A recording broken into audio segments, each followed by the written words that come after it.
Every tree has roots hidden beneath the surface of the ground, but at a glance, you can't necessarily tell how strong or deep they are.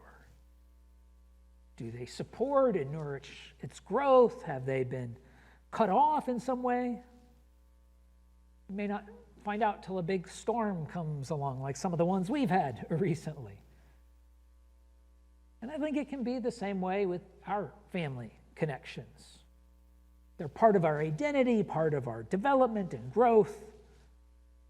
But what does that mean when the next storm comes along? How do they respond? Sometimes they can surprise you, whether for good or bad. But either way, we can be confident that God is at work in and through those relationships.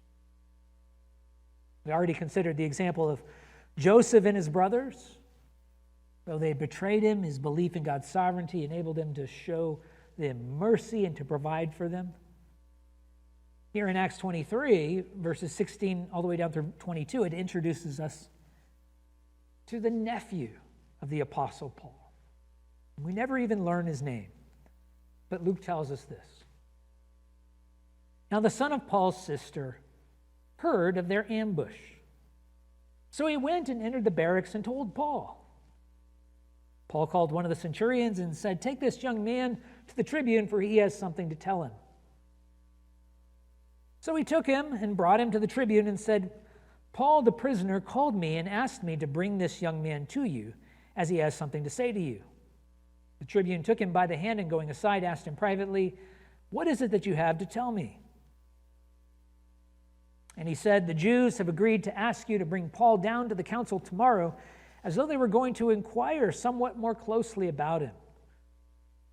But do not be persuaded by them, for more than 40 of their men are lying in ambush for him, who have bound themselves by an oath, neither to eat nor drink till they have killed him. And now they're ready, waiting for your consent." So the tribune dismissed the young man, charging him, "Tell no one that you've informed me of these things." Now, we don't know what Paul's family thought about his faith in Jesus. This could be a divinely orchestrated coincidence that Paul's nephew just happens to learn of this conspiracy.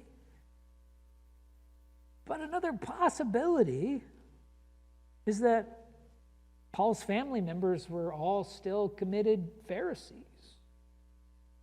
Perhaps the conspirators here thought of them as insiders who would guard that secret.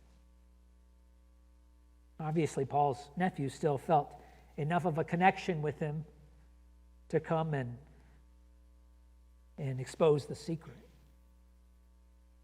And I think it just goes to show it's easy to assume that you have your family all figured out. But you may not know what God's doing beneath the surface. John 3:8 tells us that Jesus described the work of the Spirit by saying, "The wind blows where it wishes, and you hear its sound, but you do not know where it comes from or where it goes." So it is with everyone who's born of the Spirit. Just to say, don't doubt the Lord's sovereign ability to change hearts. Trust Him to work in your family to accomplish His good purpose. And that leads us to one more circumstance